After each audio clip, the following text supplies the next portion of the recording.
நிழற்குடை படத்தினுடைய பாடல் வெளியீட்டு விழாவிற்கு வந்திருக்கிற என்னுடைய பேரன்பிற்கும் பெருமதிப்பிற்கும் உரிய பெருமக்கள்,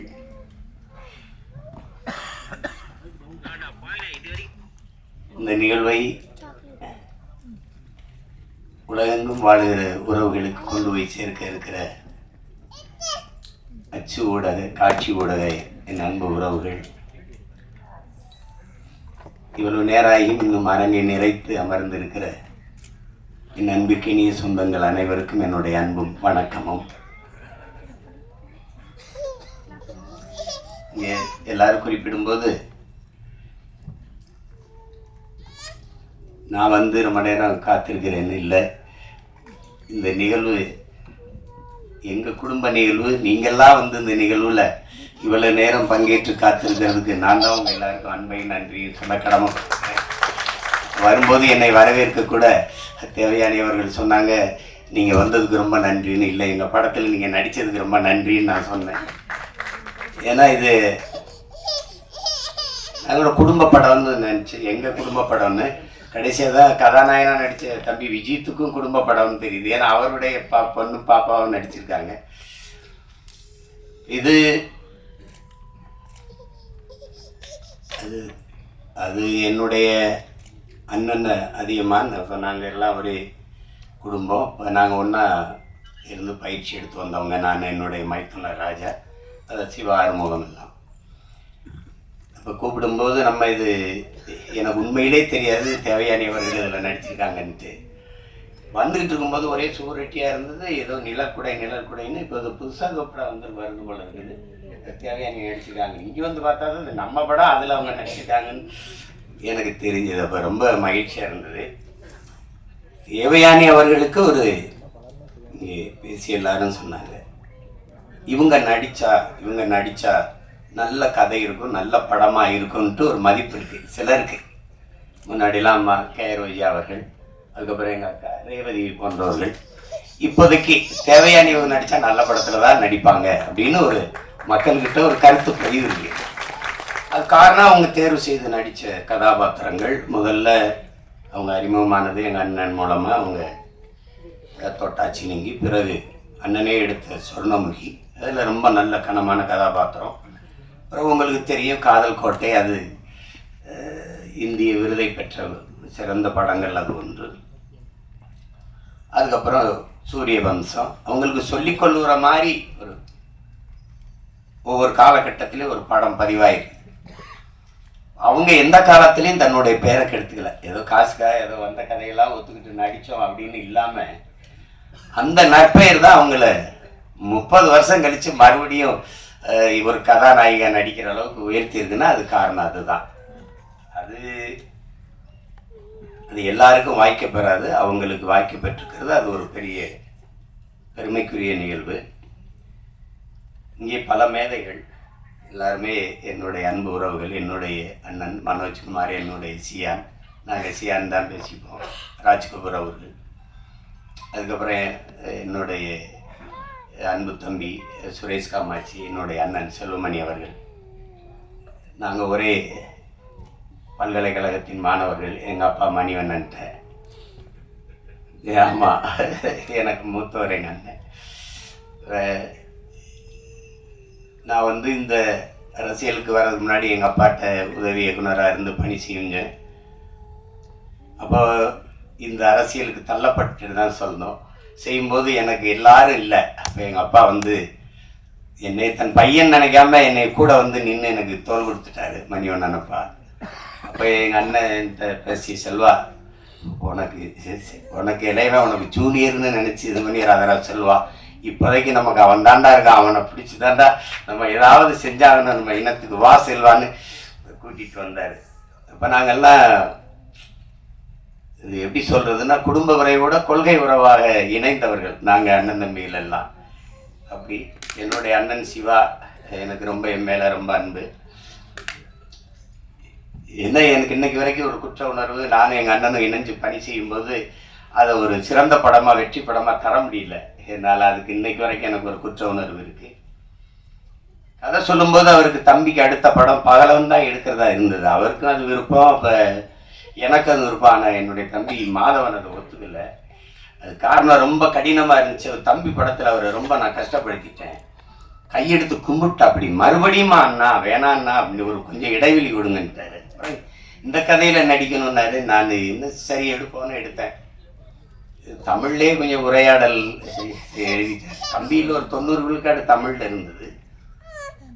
அது வெற்றி அடைஞ்சிருச்சு. அப்புறம் இதில் முழுக்க தமிழ்லேயே உரையாடல் எழுதுனா அதில் என்ன பார்த்தீங்கன்னா, ஐ லவ் யூ என்று வர வேண்டிய இடங்களில் எல்லாம் நேசிக்கிறேன் நேசிக்கிறேன் என்று வருவது நெருடலாக இருக்கிறது என்று விமர்சனம் இருந்தாங்க.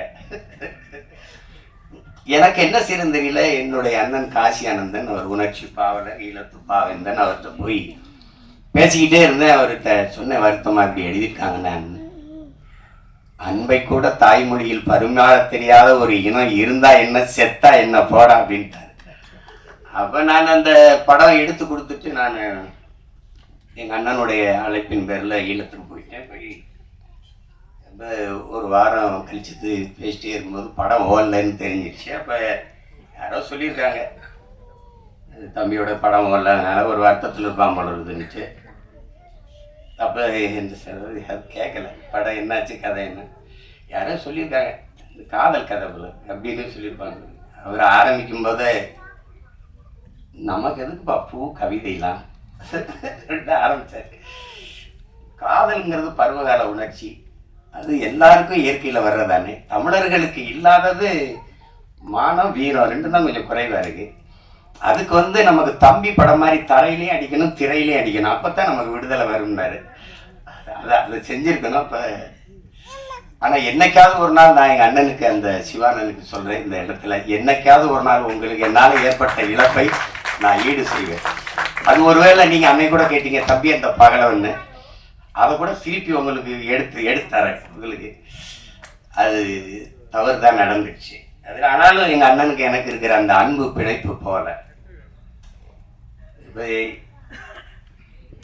எங்கள் அண்ணன் ஐயா பாக்கியராஜ் அவர்கள் சொன்னது மாதிரி தான் எங்கள் அண்ணன் அதிகமான ஒரு தலை சிறந்த இயக்குனராக அவங்க அது என்னென்னா தொடர்ச்சியாக படைப்புகள் இல்லை. அவருடைய படங்கள் இன்னைக்கு அவரை இயக்கிக்கிட்டு வர்ற இந்த படங்கள். இப்போ தொட்டாச்சி நீங்கள்லாம் பார்த்து எங்கள் அப்பா பால்மேந்திரா வீட்டிலே போய் பாராட்டி, ஞாபகம் இருக்கு அண்ணா வீட்டில் போய் பாராட்டி என்னடா அப்படி ஒரு படம் எடுத்துட்டேன் அப்படின்னு. அப்படி அந்த கதை திரைக்கதை பயணத்தில் பயணிக்கிறதுக்கு ஆட்கள் ரொம்ப குறைவு, ரொம்ப குறைவு. இப்போ நம்மகிட்ட ஒரு மேதை சாதாரணமாக உட்காந்துருக்காப்புல, அவரை கடந்துலாம் ஒருத்தனை இங்கே கதை திரைக்கதை அமைச்சு எடுத்துகிட்டு போயிட முடியாது. அதில் நம்ம பக்கத்தில் இருக்கிறதுல பக்கத்தில் இருந்துட்டோம், ஆனால் வீட்டுக்கு போனால் படபடப்பாக இருக்கும். நம்மால் தானே பக்கத்தில் இருந்து வந்துட்டு மிகப்பெரிய பெருமை. அவரெல்லாம் நமக்கு இப்படி ஒரு படைப்பாளி, நம்ம நம்ம நம்ம நாட்டில் நம்ம இனத்தில் பிறந்து இப்படி ஒரு படைப்பாளி அப்படின்னு நீங்கள் யோசிச்சு பாருங்க. புதிய வார்ப்புகள்னு ஒரு படம், அவர் தான் கதாநாயகனா நடிக்கிறாரு, அவர் தான் கதை வசனம். எங்கள் அப்பா இயக்குறாங்க, பாரதிராஜா அப்பா. அன்னைக்கு அது புதிய வார்ப்புகள்னு தலைப்பு வைக்கிறதுக்கு இன்னைக்கு என்னென்ன பெயர் வருதுன்னு உங்களுக்கு தெரியும். அது நம்ம சொல்லி அது விமர்சனமாக போயிடும். நான் அதை சரி செய்யறதுக்கு இது நேரம் இல்லை. புதிய வார்ப்புகள் அப்படின்னு அப்பெல்லாம் நம்ம இப்போ அந்த காலகட்டத்தில் அதில் ஒரு முடிவு இறுதிக்கட்ட காட்சி வருது. உரையாடெல்லாம் பிச்சு வதறிப்பாங்க. ஒரு அந்த விதவை பெண்ணு, அந்த பெண்ணு பூ வைக்கும். வாத்தியார் கதாபாத்திரம் அவங்க ரதி, அவங்க பூ அந்த வாத்தியார்கிட்ட இவங்ககிட்ட சொல்லுவாங்க, வாத்தியார பூ பறிச்சாத்தான் வாடி போகும், இல்லை செடியில் விட்டாலும் வாடி போயிடும் அப்படின்லாம் இருக்கும். அப்போ இதயம் குங்குமம் இந்த பத்திரிகையெல்லாம் ரொம்ப புகழ் பெற்றது இந்த இதழ்கள். அப்போ நீ இதயம் கொடுத்தாதான் வாத்தியார் குங்குமம் தருவாரா அதெல்லாம் அந்த ஐயா அதெல்லாம் ஒரு ஆதி மேதைகளினுடைய கூடல் அது. அதில் ஒரு அண்ணன் கவுண்டமணிக்கு கதாநாயகி கட்டி வச்சிடுறாங்க. அந்த வில்லன் கதாபாத்திரம் அந்த கட்டி வச்சிட ஜி சீனிவாசன் ஐயா. அப்போ ஆனால் இவங்க வாத்தியாரும் ஒரு காதல் இருக்குது. அப்போ ஊரை விட்டு ஓடும்போது அந்த விதவை பெண், அந்த பூக்காரி, இந்த காஜா சிரிப்பெல்லாம் ஓடும்போது இந்த இந்த காதலர்கள் சேர்றதுக்கு ஒரு இடையூறா ஒன்று இருக்குது. ஆனால் அவர் கட்டின தாலி ஒரு இந்த கலாச்சாரம் தாலிக்கு இந்த சமூகம் ரொம்ப முன்னுரிமை கொடுக்குது. அப்படியே பார்த்துட்டு டப்புன்னு அந்த தாலியை அறுத்துட்டு அவரே அறுத்துடுறாரு. கட்டின தாலி அவரே அறுத்துட்டு 2 பேரையும் சேர விடுறாரு. கையை பிடிக்கிறாங்க. அந்த விதவை பெண்ணை நிற்கிது, அந்த பூவித்த பெண்ணை. அதை கையை பிடிச்சிட்டு இப்படி போகும்போது புதிய வார்ப்புகள்னு போடுறாப்புல ஒரு எழுத்தாளர், ஒரு எழுத்தாளர். கொஞ்ச நாள் கழிச்சு அப்புறம் அவரே கதை திரைக்கதை எழுதி நடிச்சு அந்த நாட்கள்னு ஒரு படம் வருது. அதில் இவர் காதலிச்ச பெண்ணு அது அன்னை ராஜேஷை திருமணம் பண்ணி போயிடுறாங்க. கல்யாணம் ஆயிடுது. அது அப்போ வந்து அவர் சேர்த்து வைக்க போராடி கடைசியாக உச்சக்கட்ட காட்சி வந்துடுது. 2 பேரும் இருக்கும்போது அவர் வந்து அந்த மருத்துவர் கதாபாத்திரம் வந்து இந்த காதலன்ட்ட சேர்த்து விடுறதுக்கு இது பண்ணுறாங்க. இப்போ நம்மளால ஒரு ஆர்மடி பெட்டி வச்சுக்கிட்டு அந்த ஹரவர மலையாளத்தில் இதே டாக்டரே அதை அது நீங்கள் புதிய நவீன 21ஆம் நூற்றாண்டு ஆள் தானே, 20ஆம் நூற்றாண்டு இல்லையா, 20ஆம் நூற்றாண்டு ஆள் தானே. தாலி அறுத்தடு எந்த காதலி உங்களுக்கு மனைவியாக வரும், ஆனால் உண்ட காதலி எனக்கு உண்ட மனைவி எனக்கு காதலியாக வராது. அப்போ அந்த அந்த அந்த தாலியை அறுத்து எடும் அப்படின்ன உடனே அப்படியே போய் அறுத்து எடுக்க முடியாது. அந்த பெண்ணு தாலி அறுத்துட்டு வர முடியாது. இது கையெடுத்து பட்டுனா இதே மண்ணின் கலாச்சாரம் பண்பாடுன்னு பேசி பட் இந்த கிளைமேக்ஸ் இது ஓல்டு பட் கோல்டுன்ட்டு போயிடுவாப்ல. இதை யோசிச்சு பாருங்க. உலகத்தில் ஒரே ஆள் தான் தாலி அத்துட்டு போய் வாழ்ன்னு சொன்னா அதே ஆள் தான். தாலி அக்காம வாழ் இதுதான் கலாச்சாரம் சொன்னது ஒரே எழுத்தாளர் தான். உலகத்தில் இப்படி ஒரு ரைட்டு எழுத்தாளர் இருக்கவே முடியும். ஒரே எழுத்தாளர் இப்படி எழுதி நம்ப வைக்க முடியும். இப்படி எழுதுனா எழுத்தின் வன்மை, எழுத்தின் அழுத்தம் அப்படின்னு சொல்லாம்டா. பொய்ய உண்மையில பொய் சாட்சியிலே நடிச்சவர் தானே அவரு.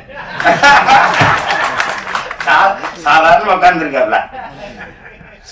எங்க அப்பாவுக்கு ஒரு கிளைமேக்ஸ், எங்க அப்பாவுக்கு எழுதி கொடுத்தது வேற கைதின் டைரியில, அதுதான் ஆட்சிராஜால வந்தது. அவர் திமுறா நீ இந்த ராஜுவில் நான் நானா ஒன்று எடுப்பேன். அது அப்பா செய்வார். அதுல எல்லாரும் நானும் அவர்கிட்ட எழுத்தாளர் வேலை செஞ்சிருக்கேன். என்ன பண்ணுவார் எங்க அப்பான்னு தெரியும். அதுல அவர் வந்து சிவாஜி சத்ரபதி சிவாஜி வேடத்தை போட்டு நேர்த்திட்டாப்ல. சரி அது ஓடிடுச்சு. ஏன்னா அது வரைக்கும் நான் திரைக்கதை பிச்சு தெரிவித்தாங்க. அப்புறம் இது இல்லை வேற கிளைமேக்ஸ், நான் எழுதி கொடுத்த கிளைமேக்ஸை நான் எடுக்கிறேன். அந்த காட்சியை போய் அப்ப அமிதாப் பச்சன் சிறிதை வச்சு ஆக்கிராஜ் சட்டா அது வென்றுட்டாப்ல. இப்படி ஒரு எழுத்தாளர் வந்து அதுக்கு ஒன்றும் நிகர் இல்லை. அதை வந்து சொல்லி முடியாது. முதல் படம் ஒரு பெரிய இயக்குனர் இருந்து நடிகரை கதாநாயகனா நடிச்சு வெளியில வந்து முதல் படம் சுவரில்லாத சித்திரங்கள்னு எடுக்கணும்னா அது அவரை தவிர எவராலும் முடியாது. அப்ப அப்படி ஒரு படைப்பாளி இன்னைக்கு நம்ம பக்கத்தில் உட்கார்ந்து இந்த படத்தை பாராட்டி பேசுறாருன்னா அதை விட இந்த படத்துக்கு கிடைத்த பெருமையும் பாராட்டு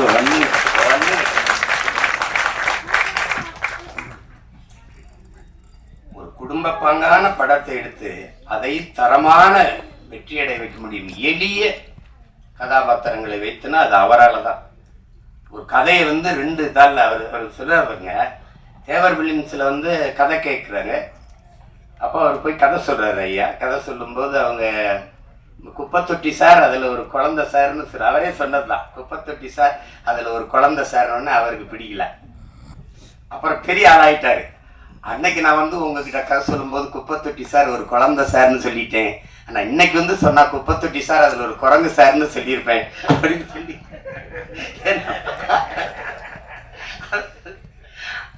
அது ரொம்ப சாதாரண கதை. ஒரு வாத்தியார் கை குழந்தையோட ஊருக்குள்ளே வரான்னு முந்தாரி முடிச்சு ஒரு படத்தை எடுத்து அப்போ எங்கள் ஊரில் பரம்புக்குள்ள எங்கள் அண்ணனுக்கு தெரியும். ராமநாதபுரத்தில் தான் ரிலீஸ் பரம்புக்குள்ள 2வது தரம் தான் வரும். அப்போ ஜெகனில் எங்கள் அண்ணங்கள்லாம் நாங்கள் படிச்சுருக்கோம். எங்கள் அண்ணங்கள்லாம் சைக்கிள் வச்சுருப்பாங்க. அவர் படத்தை போய் பார்த்துட்டு வந்துட்டு ஒரே புலம்பல், தம்பி பாக்கியராஜ்னு ஒருத்தண்டா எந்த குறையும் இல்லாமல் இருக்கணும் பயங்கர படம் முந்தாரி முடிச்சுன்னு ஒரு படம்னா அவங்க ரொம்ப இதில் நம்மளே இந்த காலத்தில் நம்ம போய் பார்க்க. ஏன்னா நாங்கள் மறுபடியும் 2வது வெளியீடு வந்தால் தான் பார்க்க முடியும். அப்படி பல படைப்புகளை தந்து இன்றைக்கு அமைதியாக உட்காந்துருக்கல. அவர் நம்ம கூட இருக்கிறாருங்கிறதே திரை உலகில் அது ஒரு மைல்கல். KS கோபாலகிருஷ்ணன் ஒரு மைல்கல்னா அது ஒரு மைல்கல். பாக்கியராஜ், பாரதி ராஜா, மகேந்திரன், பாலு மகேந்திரன்லாம் அது ஒரு பல்கலைக்கழகங்கள். அப்படி ஒரு பெருமைக்குரிய கலைஞர் நம்மோட இருந்து இந்த படத்தை வாழ்த்துறாருங்கிறத விட பெருமை வேற என்ன இருக்குது சொல்லுங்க. அதுக்கப்புறம் இங்கே இருக்கிற என்னுடைய தம்பி பேரரசு, அவன் தொடர்ச்சியாக வெற்றி படங்களாக கொடுத்தான். அவங்க வருந்தவங்க கூட சொன்னாங்க, எல்லா ஊரையும் அறிமுகப்படுத்தினது அவன் தான் என் தம்பி. அதுக்கப்புறம் என் தம்பி ரவிமரியா இருந்தான். கதாநாயகனாக நடித்த விஜித்து எனக்கு ரொம்ப தெரியும். ரொம்ப என்னுடைய தம்பி, என் தம்பி தமிழ்குமரன். நாங்கள் ஒரே குடும்பம். தமிழ் நான் ஒரு தாயின் வயிற்றில் பிறக்கலை ஒளியே. ஏன் பிறக்கலைன்னா, ஒரு தாயின் வயிறு தாங்காதுன்னு தனித்தனி தாய்க்கு பிறந்தோம். அப்படி ஒரு அண்ணன் தம்பி நாங்கள். அந்த எங்கள் குடும்பத்தில் விஜித் ஒருத்தர். விஜித்து தான் அதில் நடிச்சிருக்கான்னு எனக்கு உண்மையிலே தெரியாது. வந்தவொடனே கிட்ட நான் தானே கதாநாயகன் நடிச்சிருக்கேன், என்னப்பா சொல்கிற அப்படி எல்லாமே ஒரு வியப்பாக இருந்துச்சு. எனக்கு எல்லாம் ரொம்ப மகிழ்ச்சியாக இருந்தது. அதில் அவர் நல்லா வரணும். இந்த படத்தை பார்க்கும்போது, நான் படம் பார்க்க நேற்று அழைக்கும்போது எனக்கு நேரம் ஒத்து வரலை, கிடைக்கல. அது இப்போ அதனால் நான் படத்தை முதல்ல பார்க்க போட்டு காட்டு அதை வச்சு பேசிடுறேன்னு. எங்கள் அண்ணன் செல்வமணி இவங்கெல்லாம் குறிப்பிட்டு பேசுன மாதிரி அது ஒளிப்பதிவு செய்த நம்ம குருதேவ் அவர் வணங்கான்லேயே ரொம்ப சிறப்பாக பண்ணியிருந்தார். ரொம்ப அருமையான ஒளிப்பதிவு. அப்போ இந்த இசை இப்படி ஒரு படத்துக்கு, இப்போ ஒரு பெரிய ஆடல் பாடல் படம் அடிதடி படம்னா சமாளிச்சிடலாம். குடும்ப கதைகளுக்கு மென்னுணர்வை நகர்த்துற படங்களுக்கு இசையமைக்கிறதுங்கிறது ரொம்ப கடினம். அதை ஒரு இளைய பிள்ளை நவீன் பாலகுமார் செஞ்சிருக்காருங்கிறது ரொம்ப பாராட்டுக்குரியது. அது மனதில் நிற்கிறது போல மெல்லிய இசையால் வருடணுங்கிறது ரொம்ப கடினம். இசைங்கிறது இப்போ ஒலிகளின் குவியல் தான். இந்த ஒலி செவியில் போய் நின்றுச்சுன்னா அது இல்லை, அது உள்ளே போய் இதயத்தை வருடிடுச்சுன்னா அது இசையாயிடுது. அப்படி ஒரு இசையை தந்த ஒரு இளவல், அவருக்கு என்னுடைய அன்பும் வாழ்த்துக்களும். பாடல் வரிகளை தந்த அவங்க ஒரு பெண்மகள். ரொம்ப நாளைக்கு அப்புறம் ஒரு பெண் கவிஞராக வர்றதை நம்ம பார்க்கும்போது ரொம்ப பெருமையாக இருக்குது. உங்களுக்கு பெரிய இடம் காத்திருக்கு. நல்ல வரிகளை அழகாக எங்கள் அண்ணன் அவ்வளவே நினைவில் வச்சு எங்கள் அண்ணன் மனோஜ்குமார் அவர்கள் சொல்லிட்டாங்க. ஆமாம், நரேன் பாலகுமார் நரேன் பாலகுமார் அவர்கள் எல்லாம் செஞ்சுருக்கீங்க. வாழ்த்துக்கள். நாங்கள்லாம் திரையுலகிலேருந்து வந்திருக்கோம். எங்களுடைய மேட்டூர் சட்டமன்ற உறுப்பினர் அவர் எங்களுடைய அன்புக்காக இந்த விழாவுக்கு வந்திருக்கிறார். அப்புறம் கதாநாயக நடித்த கண்மணி அவர்கள், அவங்களுக்கு நல்ல வாய்ப்பு. இந்த படத்தில் விஜித்தும் அவருடைய பங்களிப்பும் பெருமைக்குரியது. இது எல்லாத்தையும் விட மிகுந்த பாராட்டுக்கும் நன்றிக்கும் உரியவர். இது மக்களிடத்தில் கொண்டு போய் சேர்க்கிற பெரும் பணியை செய்ய இருக்கிற என் அன்பிற்குரிய தம்பி யுவராஜ் அவர்கள் தான். அவருக்கு தான் இது ரொம்ப, உங்களுக்கு தான் என்னுடைய நன்றியும் அன்பும் வாழ்த்துக்கள். உறுதியாக வெல்லும் படம் வெல்லுதில் பெரிய படம் சின்ன படம்லாம் ஒன்றும் இல்லை. அண்மையில் நான் கோர்ட்டுன்னு ஒரு படம், தெலுங்கு படம், இரவில் ரொம்ப நேரம் கொஞ்சம் மண்ட அழுத்தமாக இருந்தால் தூக்கம் இல்லைன்னு கொஞ்சம் பார்ப்பேன். ஒரு யாராவது சொல்லி அண்ணன் இந்த படத்தை பாருங்கன்னா கொஞ்சம் பார்த்து தூங்குறது. ஆனால் அந்த படத்தை போட்டேன், தூங்கவே முடியல. கோர்ட்டுன்னு ஒரு படம், இது தமிழ் ஓடுற படம், ஓடாத படம் தான். இப்போ என்னுடைய தம்பி நம்ம ஜேஎஸ்கே எடுத்திருக்க ஃபயர்னு ஒரு படம், அன்னைக்கு எங்கள் அண்ணன்லாம் சொன்னாங்கன்னு பார்த்தேன். ரொம்ப குறைந்த முதலீடு, ரொம்ப நல்ல லாபம் அடைஞ்சிருச்சு. அதனால மிகப்பெரிய நட்சத்திரங்கள் நடித்த படமும் தோத்துருக்குது, சாதாரண படங்கள்லாம் வெல்லுது. அதனால நம்ம படம் வெல்லும், நீங்கள் ஒன்றும் யோசிக்காதீங்க. திரையரங்கில் சின்ன படத்துக்கு முக்கியத்துவம் கொடுக்கணும் அப்படின்னு. இன்னைக்கு சூழல் சரியில்லை, நமக்கு ஒரு சூழல் வருது. பெரிய பெரிய வளாகங்கள்ல சின்ன படங்களுக்கு முன்னுரிமை கொடுக்கணும்னு சட்டம் வரும். அது வரும், காலம் வரும் என்று நம்ம காத்திருக்கிறது இல்லை. நமக்கான காலத்தை நாம உருவாக்கணும். அப்படி ஒரு காலத்தை உருவாக்கிட்டு இருக்கோம். நீங்க சொன்ன எந்த மேல 90க்கு போயிடணும் அப்படின்னா இல்ல, 2026லயே நம்ம அந்த 90 காலத்தை மறுபடியும் உருவாக்க முடியும். அதெல்லாம் ஒண்ணு அவ்வளவுதான், எதுவும் கிடையாது, எதுவும் முற்று கிடையாது. ஒரு வாக்கியம் முற்று பெறும்போது இன்னொரு வாக்கியம் தொடங்குது. இங்க புள்ளி வச்சா இன்னொரு வாக்கியம் தொடங்குது. அதனால அதெல்லாம் நினைச்சு இது பண்ணிடாதீங்க. நாங்கெல்லாம்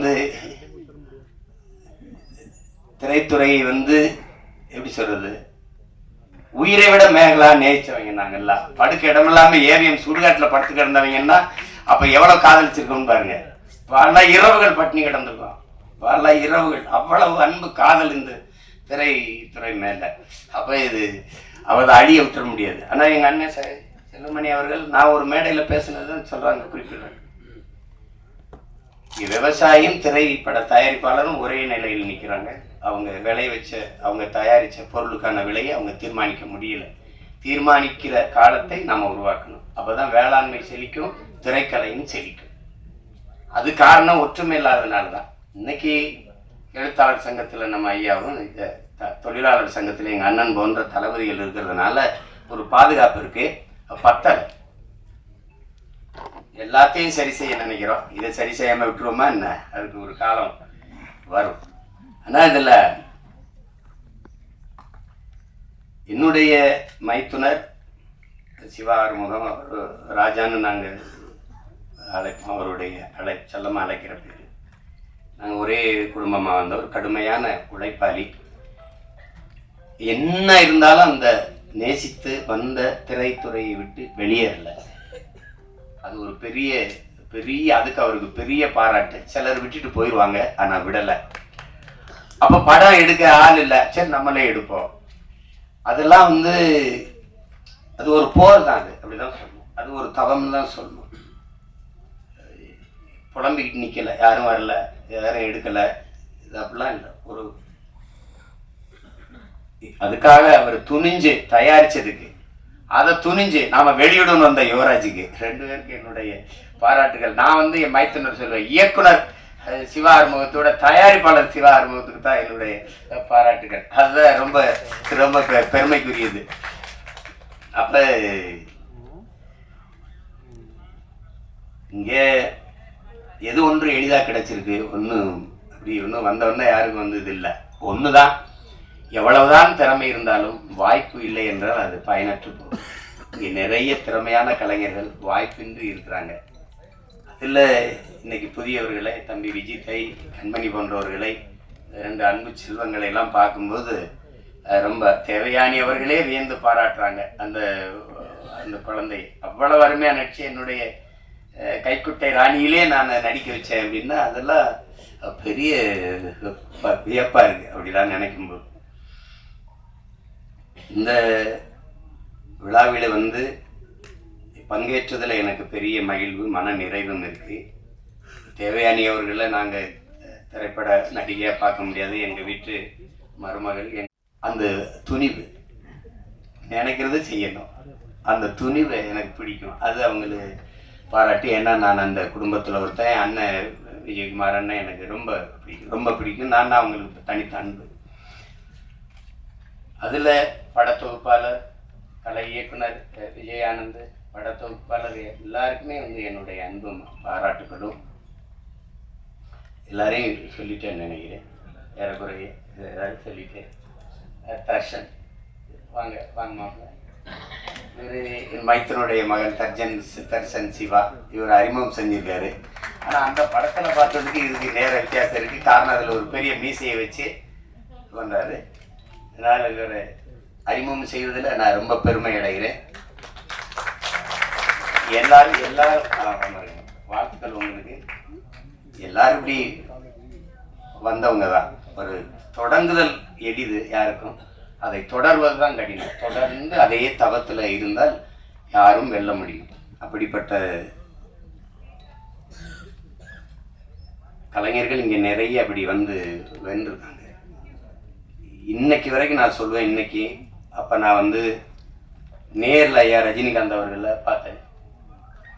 தூரத்தெல்லாம் பார்த்துருக்கோம். அப்போ நேரில் 2.25 மணி நேரம் 2.5 மணி நேரம் போயிட்டு இருந்தோம். அவருக்கு இருக்கிற இந்த ஆர்வம் இப்போ இவ்வளவு படம் நடித்து இவ்வளவு சாதித்த பிறகும் புதிதாக ஒன்றை தெரிந்து கொள்றதுல அவருக்கு இருக்க ஆர்வத்தை பார்க்கும்போது இவர் ஏன் ஜெயிக்க மாட்டாரு அப்படின்னு நமக்கு தோணுது. என்னை ஈர்க்க வச்சுட்டு சிமத்தில் வந்துடுறேன் அப்படின்னு போகும்போது அதே அந்த படத்தில் பார்க்குற மாதிரி அதே வேகம் நடை, அதே வேகத்தை பார்க்கும்போது இவ்வளவு சுறுசுறுப்பாக அவர் சோம்பேறிகளை கூட அவர் இயங்கிறத பார்த்தா இயங்கிடுவான். அப்படி ஒரு அது அவர் அந்த தேடலும் அந்த வெறியும் இருக்கிற ஒவ்வொருத்தரும் உச்சத்தை தொடலாம், சாதிக்கலாம். அதில் சாதாரணம் இல்லை. அப்படி வந்ததில்ல. அதில் இவ்வளோ பேர் இந்த படத்தில் பங்கேற்றிருக்காங்க. குறிப்பாக இதுக்கு பிதா மகனாக இருந்து பீசுமராக இருந்து வாழ்த்திட்டு இருக்கிறது எங்கள் அண்ணன் அதிகமாக. அவர் இப்போ படம் இயக்கிட்டு இருக்காரு. என் தம்பி சுரேஷ் கமாச்சி தயாரிச்சிட்டு இருக்காரு. அது சிறந்த படைப்பாக வந்துக்கிட்டு இருக்கு. ரேவதி அக்கா வந்து நடிச்சிட்டு இருக்காங்க. அதுவும் இது போல் ஒரு குடும்ப பாங்கான ஒரு படம் தான். படத்தை பார்க்கும்போது தாய்மையை சொல்லுது. எந்த குழந்தையும் நல்ல குழந்தை தான் மண்ணில் பிறக்கையிலே, பின்பு நல்லவராவதும் தீயவராவதும் அன்னை வளர்ப்பதிலேன்னு இருக்கு. ஒரு குழந்தைக்கு முதல் ஆசையை அதனுடைய பெற்றோர்கள் தான், அதனுடைய தாய் தான். சொல்றான் பாருங்க ஒருத்தன், உலகத்தின் எல்லா செல்வங்களையும் ஒரு தட்டிலையும் தாயின் பேரன்பை ஒரு தட்டிலையும் வச்சா தாயின் பேரன்பு இருக்கிற தட்டு தான் தாழ்ந்து இருக்குன்றான். நீங்க எவ்வளவு உயரத்துக்கு வேணாலும் போங்க, எவ்வளவு ஒரு உயரத்துக்கு வேணாலும் போங்க, உங்களை பார்த்து பொறாமைப்படாத ஒரே உயிர் உலகத்தில் உண்டென்றால் அது உங்களை பெற்ற தாய் தாங்கிறான். உங்க மனைவியோட இப்ப இப்ப 4 பேர் வந்து நம்மள படம் எடுக்கும்போது பார்த்தா கொஞ்சம் அதிகமா தெரியுதே அப்படி இருக்கும் அது பிரச்சனை அது. ஆனா தாய் இல்லைன்னா நபிகள் சொல்லுவாங்க, சொர்க்கத்தை எங்கேடா தேடிட்டு இருக்க, அது உன் தாயின் காலடியில் இருக்குடாங்கிறார். ஆபிரகாம் லிங்கன் சொல்றா, நான் இதுவரை பெற்ற எல்லா புகழுக்கும் இனிமேல் பெறப்போகிற புகழுக்கும் என்னை பெற்ற தாய்தான் காரணம்ங்கிறான். அது ஒன்றும் சொல்றதுக்கு இல்லை. தாயின் பேரன்பின் கிணை அவிஸ்வாமித்தர் அவர் சொல்றாரு, வால்மீகி சொல்றான், நீ வந்து ஆண்களின் எல்லா வெற்றிக்கும் காரணம் வந்து பெண்கள் தான்றான். அந்த பெண்கள் அந்த தாய்மையை போற்றாம ஒன்றும் இல்லை இங்கே. அதுதான் நீங்க அததான் அந்த படம் வலியுறுத்துது. சுருக்கமா அதை வலியுறுத்துது. அந்த தாய்மையை தாங்கி நிற்கிற தகுதி அந்த கதாபாத்திரத்தை ஏற்றிருக்கிற நம்ம தேவயானி அவர்களுக்கு இருக்கு. ஐயா பாக்கியராஜ் அவர்கள் சொன்னது மாதிரி நிழற்குடையே, இந்த படத்தின் நிழற்குடையே அவங்க தான். அது அவங்க போதும்.